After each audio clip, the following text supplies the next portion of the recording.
এই মাত্র কয়েকদিন হলো জনাব তারেক রহমান প্রধানমন্ত্রী হলো এবং প্রায় 19 কি 20 বছর পর বিএনপি ক্ষমতার স্বাদ পেল।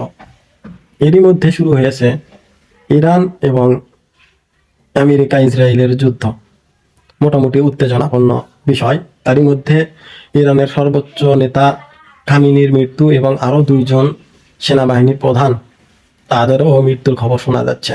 এদিকে আমাদের জামাত তারা কিন্তু বসেনি, তারা হুমকি দিয়েছে যে অবিলম্বে ইরানে হামলা যদি বন্ধ না হয় তারা বৃহত্তম আন্দোলনে চলে যাবে।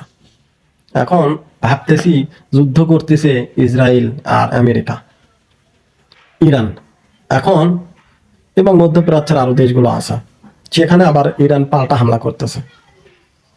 এখন তারেক জিয়া কি করবে? এখন এই জামাতে যদি আপনার বৃহত্তম আন্দোলনে চলে যায় তাহলে সে ওখানে ইরানের হামলা বন্ধ কিভাবে করবে? এটা আমার বুঝে আসতেছে না। যে আসলে এইদিকে আরো একটা খবর দেখলাম যে খামেনির মৃত্যুতে এখন পর্যন্ত ইরানে কোনো প্রকারের জানাজা হয়নি। এদিকে শিবিরের ছেলে পেলে বাংলাদেশে গায়েবী জানাজা সম্পূর্ণ করে ইনকিলাব জিন্দাবাদ, আজাদি জিন্দাবাদ শুরু করে দিয়েছে এবং তারা ঘোষণা দিচ্ছে যে এবারে তারা খেলাফত প্রতিষ্ঠা করবে, পুরো পৃথিবীর খেলাফত প্রতিষ্ঠা করবে সাদিক কায়েম। এখন তারেক জিয়া তো টেনশনে পড়ে গেছে মনে হয় আমার। তারেক জিয়ার কোনো বিবৃতি পর্যন্ত দেখা যাচ্ছে না। এখন তারেক জিয়া ভোটের আগে যেভাবে বক্তব্যগুলো দিত, এখন এদের পরিপ্রেক্ষিতে কি বক্তব্য দেবে জানি না। ধন্যবাদ। আপনাদের কি মন্তব্য কমেন্টে জানাবেন।